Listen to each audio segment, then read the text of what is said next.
주식하면서 뉴스나 공시를 통해 많이 접하는 용어가 12BW입이라고 생각이 됩니다.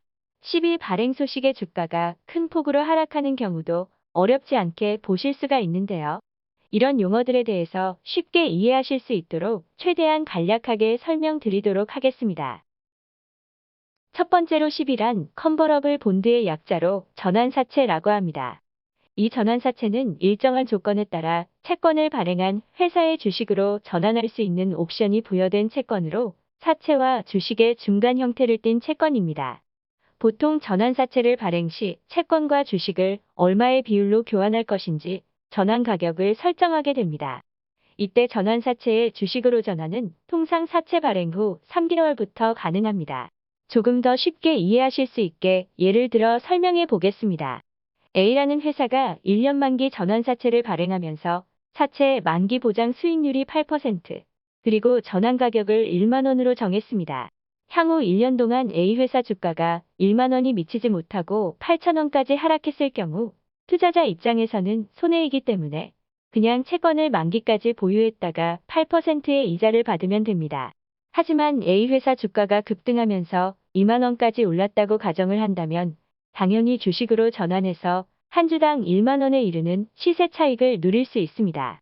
주가가 전환 가격보다 하락했을 경우 투자자 입장에서는 굳이 1만 원짜리를 8천 원짜리 주식으로 바꿀 이유가 없습니다. 이런 상황을 해칭하고자 만든 제도가 전환 가격을 낮춰주는 리픽싱 옵션입니다. 보통 12 발행 시 포함되어 있는 옵션으로 전환 가격을 기존 1만 원에서 7천 원으로 조정하게 되면 전환사채를 보유한 투자자가 본인이 보유한 전환 가격을 충분히 매력적으로 느낄 수 있게 만들 수 있습니다.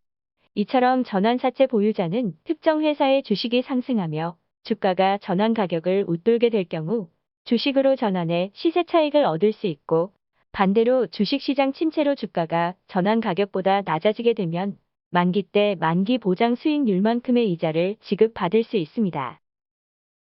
두 번째로 BW란 본드 이슈어런트의 약자로 신주 인수권 부사채라고 합니다. 신주 인수권 부사채는 말 그대로 신주를 인수할 수 있는 권리가 부여된 사채입니다. 회사채에 신주를 인수할 수 있는 옵션이 붙어 있는 것을 말합니다. 신주 인수 옵션은 내가 원하는 시점에 행사할 수 있습니다. 그럼 그 즉시 회사에서는 특정 날짜에 공시를 띄우고 그 날짜에 신주 인수 옵션이 실제 주식으로 바뀌는 것입니다. 신주 인수권 부사채는 12와 비슷한 것처럼 보이지만 12는 별도 주식 대금을 낼 필요 없이 주식으로 전환되며 사채가 소멸됩니다. 하지만 BW는 신주를 일정 가격에 인수할 권리만 있기 때문에 인수대금은 내야 하고 사채는 계속 효력을 갖기 때문에 만기의 이자와 함께 상환받을 수 있습니다. 신주 인수권 부사채는 발행 형태에 따라 일체형과 분리형으로 나눠집니다. 일체형은 신주를 매각하면 채권도 같이 소멸하는 형태이며, 분리형은 신주를 매각해도 채권은 그대로 남아있는 형태입니다. 투자자는 사채가 지니는 이자소득 기능과 주식이 지니는 자본소득 기능을 동시에 가지고 있기 때문에 투자의 안정성과 투기성을 모두 가질 수 있습니다. 또한 회사에서는 이를 통해 보다 쉽게 자금 조달을 할 수 있으며 신주 인수권의 행사로 추가 자금이 납입되어 새로운 자금 조달을 도모할 수 있다는 이점이 있습니다. 세 번째로 입이란 익스체인저블 본드의 약자로 교환사채라고 합니다. 교환사채는 12BW와 달리 발행회사가 보유한 자회사 또는 다른 회사의 주식까지도 교환 대상으로 삼을 수 있기 때문에 새로운 주식을 발행할 필요가 없습니다. 교환사채를 보유한 투자자가 채권을 주식으로 교환하게 되면 발행회사가 보유하고 있던 주식을 넘겨주어야 하므로 회사의 자산과 부채가 동시에 감소하는 특징이 있습니다. 특정 회사의 주식 가격이 상승할 경우 교환 옵션 행사를 통해 주가 시세 차익을 얻을 수 있고, 여의치 않을 경우 교환 옵션을 행사하지 않음으로써 만기 때 만기 보장 수익률만큼의 이자를 지급받으면 됩니다. 장점으로는 주식 교환권을 부여함으로써 향후 주식 가격의 상승에 따른 투자 수익의 기대와 그 대가로서 사채의 이자율을 다소 낮게 책정하여 기업의 자금 조달 비용을 경감할 수 있습니다. 그리고 신주를 발행해줘야 하는 12와 BW에 비해 주가 하락의 가능성이 적다는 장점이 있습니다. 마지막으로 앞에서 배운 세 가지 사채에 대해서 비교 정리해드리겠습니다.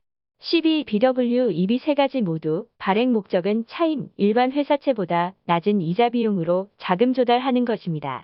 12와 BW는 전환권과 신주 인수권 옵션 행사 시 발행 기업에서 주식수가 늘어나기 때문에 기존 주주 가치가 훼손되지만 EB는 신주 발행을 하지 않기 때문에 발행 회사의 주식수와 주주 가치에는 변화가 없습니다.